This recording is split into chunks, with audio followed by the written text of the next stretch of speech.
ইংরেজি নববর্ষ পালন করতেছেন, এটা বেহায়াপনা। ইহুদিদের কালচার আপনার ভিতরে ধারণ করছেন, লালন করছেন। এটার কারণে আল্লাহর কাছে আপনাকে জবাবদিহিতা করতে হবে। আপনি ইহুদির চালচলন বেশভূষা আপনার ভিতরে ঢুকছে, কিয়ামতের ময়দানে আপনাকেও তার সাথে, সে যদি জাহান্নামী হয়, ওরা তো জাহান্নামী, তাদেরকে মানার কারণে, তাদেরকে সাপোর্ট করার কারণে আল্লাহ না করুক তাদের সাথে আপনাকে জাহান্নামে যেতে হবে। নাউজুবিল্লাহ। এজন্য মেরে ভাই ও দোস্ত বুজুর্গ, একটু খেয়াল করেন, এই বেহায়াপনার নববর্ষ পালন না করে আমি মুসলমানের সন্তান, 12টি মাসের নাম, নিজের সন্তানকে শিক্ষা দিব, নিজে শিখবো, শিক্ষা গণনা করব, তারিখগুলা হিসাব রাখবো। আজকে চাঁদের 15 তারিখ, এটা মা বোনেরা জানেন। মা বোনেরা একটা অন্তত শুধু চাঁদটাকে দেখে তারা অনুভব করতে পারেন যে চাঁদের 1 তারিখ, এটা কোন মাস সেটা জানে না। তো চাঁদের মাসগুলা এগুলা জানা প্রত্যেকের উপরে পড়ছে কিফায়া।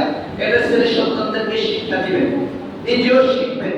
এবং এই যে বেহায়াপনার মাসটাকে উদযাপন করে, বেহায়াপনা দিয়া, বাসি ভাইয়া, নর্তকী দিয়া, এভাবে যারা এগুলা করে, এগুলা থেকে ফিরাইসা নববর্ষ, বাংলা নববর্ষ, এটাকে না মাইনা, এটাকে না পালন কইরা, পান্তাবাদ ইলিশ না খাইয়া মুহররমের নববর্ষ পালন করেন। বলো হুজুর, তাইলে মুহররমের নববর্ষ এটা কিভাবে পালন করব? মুহররমের নববর্ষ পালন করবেন ইবাদত দিয়ে, রোজা দিয়ে, আল্লাহ তাআলা শুকরিয়া আদায় করবেন। আল্লাহ তাআলা 12টি মাসের মধ্যে 4টা মাস সম্মানিত করেছেন, আপনার মর্তবা বাড়াবে। আশুরার দিন যদি কোনো ব্যক্তি এই 9 তারিখ 10 তারিখ 2টা রোজা রাখে, 1 বছর আগে এবং 1 বছর পরে আল্লাহ তাআলা গুনাহ মাফ করে দিবেন। বলেন না সুবহানাল্লাহ। তাহলে মুহররম মাসে এমনিতেই সম্মানিত, আল্লাহর কাছে চাইবেন, প্রত্যেকটি ভোর রাতে উঠা তাহাজ্জুদ করবেন, নফল নামাজ পড়বেন, জিকির আজকার করবেন, আল্লাহ তাআলাকে স্মরণ করবেন।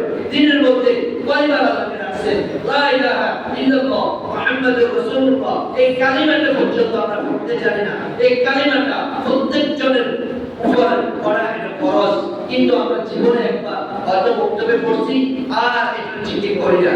এটা নিয়ে আর কোনো আলোচনা নেই।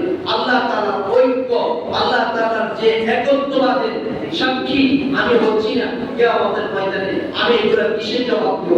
যে ব্যক্তি বেশি বেশি লা ইলাহা ইল্লাল্লাহ মুহাম্মাদুর রাসূলুল্লাহ এগুলা বেশি বেশি জিকির করবে, যখন মৃত্যু আসবে, মালাকুল মউত যখন আসবে, তার জবাব দিয়ে আল্লাহ তাআলা লা ইলাহা ইল্লাল্লাহ মুহাম্মাদুর রাসূলুল্লাহ কালিমা পাঠ করাইয়া তাকে দুনিয়া দিবেন।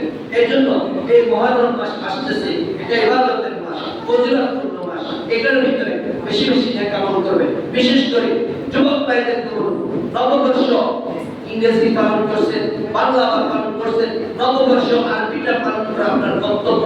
আল্লাহ তাআলা আপনাকে ধরবে, ইংরেজি 12 মাসে ইংরেজি নববর্ষ পালন করছো, পয়লা বৈশাখ নববর্ষ পালন করছো। আমি যে তোমাদেরকে 12টি মাস দিয়েছিলাম, মুহররম মাস পয়লা মাস, আরবি মাসের মধ্যে ওই নববর্ষটা তুমি পালন করছো। আল্লাহ দিয়েছে এই 12টি মাস, এই 12 মাস কে দিয়েছে? আল্লাহ দিয়েছে না? এই 12টি মাস তো আল্লাহ দিয়েছে, যে আল্লাহ কোরআনের মধ্যে বলতেছে ইন্না ইদ্দাতাশ শুহুরি ইনদাল্লাহি 12 শাহরান ফি কিতাব। আল্লাহ তাআলা কোরআনে কারীমের মধ্যে বলতেছে, এটা কোরআনের মধ্যে আছে, হিজরি সনের গণনার মাস কয়টি? 12টি। এই 12টির নাম কি? মুহররম, সফর, রবিউল আউয়াল, রবিউল আখির, জামাদুল আউলা, জামাদুল আখির, রজব, শাবান, রমজান, শাওয়াল, জিলকদ, জিলহজ। জিলহজ মাস হলো 12 নম্বর মাস। তাই আজকে জিলহজ মাসের 28 তারিখ, কালকে 29 তারিখ, ওই দিন চাঁদ উঠতেও পারে, না উঠতে পারে, না উঠতে 30 তারিখ। 30 তারিখ দিবাগত রাত মাগরিবের পর থেকে নিয়ে ফজরের আগ পর্যন্ত এই সময়টা ইবাদত দিয়ে ভরপুর করবেন, এই সময়টা নফল ইবাদত দিয়ে ভরপুর করবেন, এই সময়টা জিকির দিয়ে ভরপুর করবেন, এই সময়টা কোরআন তেলাওয়াত দিয়ে ভরপুর করবেন, এই সময়টা গুনাহ থেকে হেফাজত করবেন।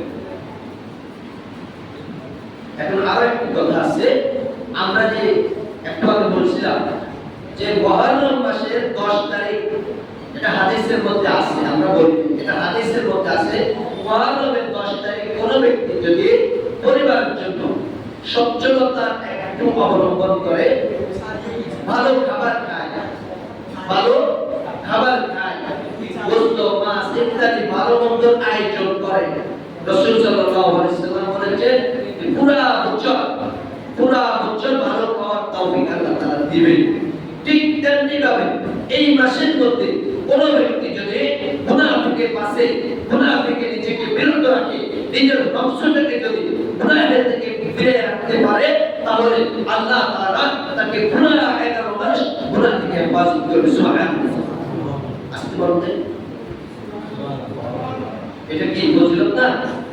বলেন না কেন? পুরা 11 মাস আপনাকে গুনাহ থেকে বাঁচাবে। সেজন্য যুবক ভাইরা, গুনাহ মোবাইলে নর্তকী দেখিও না, নর্তকী দেখিও না, বেহায়া করা দেখিও না, এভাবে নেশা ধূমপান এগুলা করেন না, এগুলা থেকে ফিরে আসেন। অনেকে ধূমপান করেন, আমি বলতেছি না, এখানে আমি ফতোয়া দিচ্ছি না, আমি একটা নলেজ ঢুকে দিতেছি আপনাদের ভিতরে। যারা ধূমপান করেন এদের ভিতরে একটু নলেজ দেখেন, একটু সাধারণ জ্ঞান দেখেন। আপনি নামাজি, ধূমপান যারা করেন এরা নামাজি, আপনার আপন হইয়া বলতেছি, এটা কোন হাদিসের কথা বলতেছি, আপনার আপন হইয়া কথাটা বলতেছি যে আপনি আমার আপন। ধূমপান করলে তো ক্ষতি আছে এটা জানেন। এখন আপনি নামাজ পড়তেছেন, 5 ওয়াক্ত নামাজ পড়েন, ইবাদত করেন, আল্লাহ তাআলাকে সিজদা দেন, আল্লাহ তাআলাকে মানেন তো, মানেন না? নামাজ তো পড়েন, নামাজটা কবুল হওয়ার জন্য চান কি চান না? চান তো। নামাজটা কবুল হবে চান না? আমি কিন্তু ফতোয়া দিচ্ছি, আগে বলে দিচ্ছি যে নামাজ যদি পড়েন, এত কষ্ট করে 4 রাকাত নামাজ পড়বেন।